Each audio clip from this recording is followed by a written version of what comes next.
Hey, what's going on, everybody? Nick Push here. Hope you're doing well. It is getting closer and closer to Christmas time, which means one thing. We gotta make our goddamn Christmas lists. So, I don't know if you guys did this when you were younger. Most of you probably did. But when I was younger, it got towards December, or for me, I think it was like right around Thanksgiving time. But we all sat down with our pen and our paper, and we made Christmas lists. So today I'm going to take a little bit of a spin on that, and I'm going to make my Christmas wish list, Halloween Kills edition. What the hell are you talking about, Nick? Well, stick around and find out.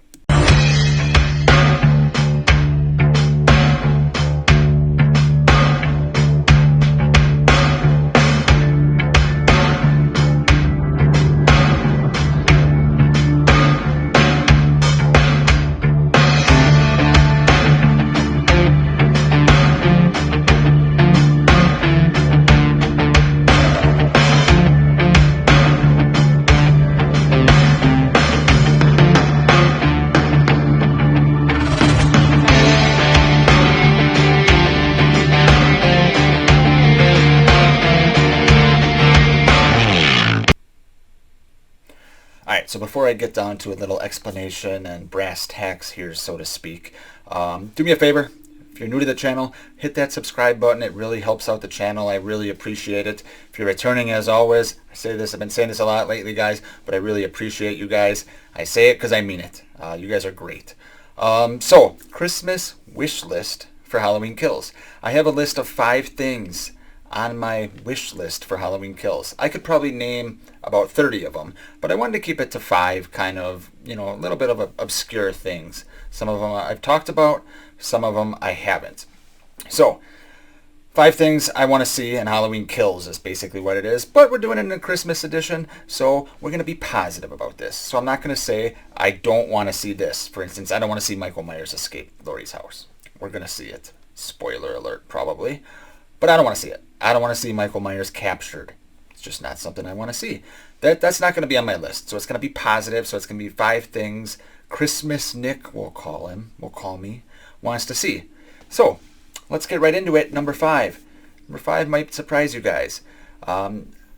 Something on my wish list for Halloween Kills is the redemption of Lonnie Lamb. Why would I want to see for all intents and purposes, punk kid get redemption? Here's why. It's been 40 years, guys. Lonnie, was 9, 10 years old maybe. He's a little bit of a bully. He might have grown up by now. A lot of kids that are a little mean at that age turn out to be perfectly fine adults, and they turn out to be good people. Now, a lot of kids grow up that do that also turn out to be shitbags. So we don't know what Lonnie's going to be at this point in time. If I had a guess, I would guess the writers are going to have him be more of a shitbag for a couple of reasons. Number 1, thematically it kind of makes sense. And number 2, Cameron, his son, was kind of a shitbag. At least he did a shitbag thing to Allison.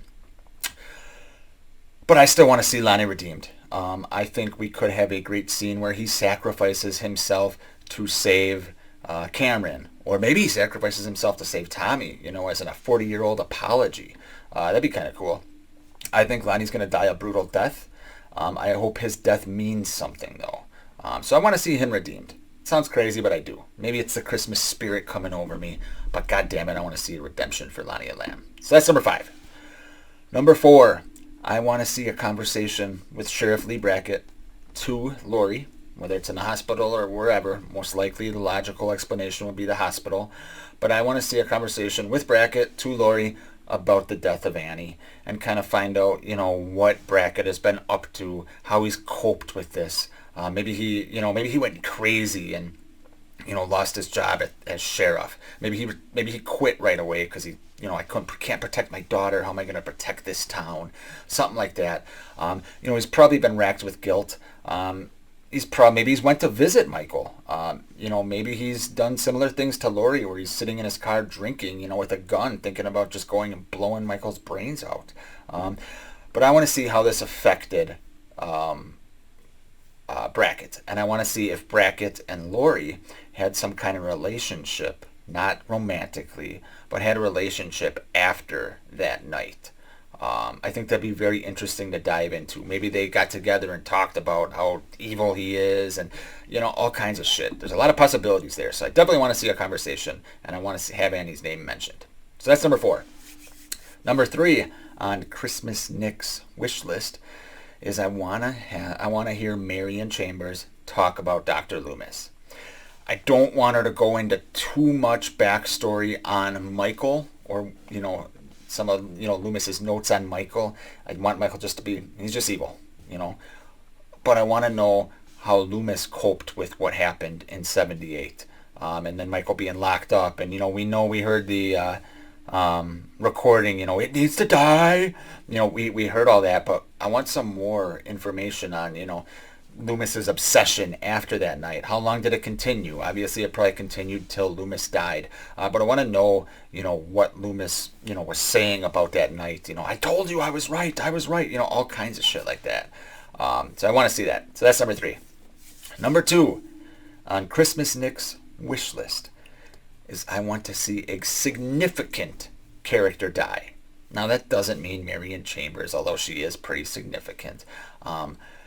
That doesn't mean Cameron. That doesn't mean Lonnie. I'm talking about one of the Strode girls. I'm talking about Tommy, who I actually don't want to see die. I'm talking about Lindsay. Any of the main damn characters. I want to see someone die. Obviously, the most logical, from a thematic standpoint, would be Karen. I've said this before. She has had a little bit of a redemptive act, or moment, I should say, at the end of Halloween 2018, with the gotcha. She would make the most sense. I mean, technically, I think Lori would make the most sense. But that ain't going to happen, guys. At least it's not going to happen in Halloween Kills, because Jamie Lee Curtis equals money. So it ain't going to happen. But Karen would make the most sense.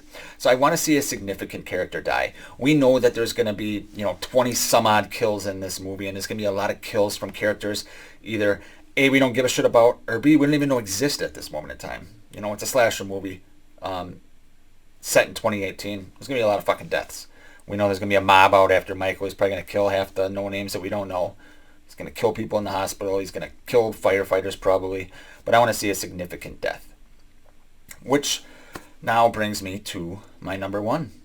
The number 1 thing on my wish list, Christmas Nick's wish list, is I want to see Michael stalking in the shadows. I am a realist, guys. It's not going to be an hour and a half of Michael in the background. Get that.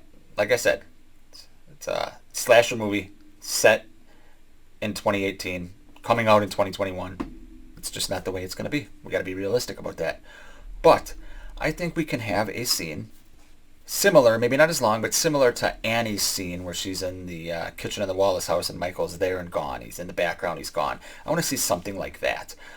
Give me 5 fucking minutes of it, Build some goddamn tension.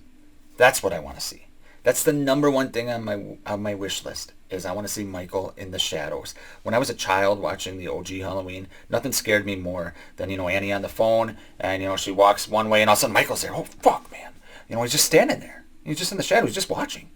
That scares me. It scares me more than someone taking a knife and slashing someone. Because he could be anywhere. He's in the background.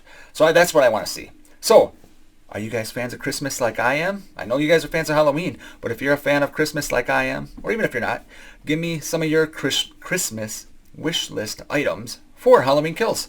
Thanks as always for watching. You guys are the best.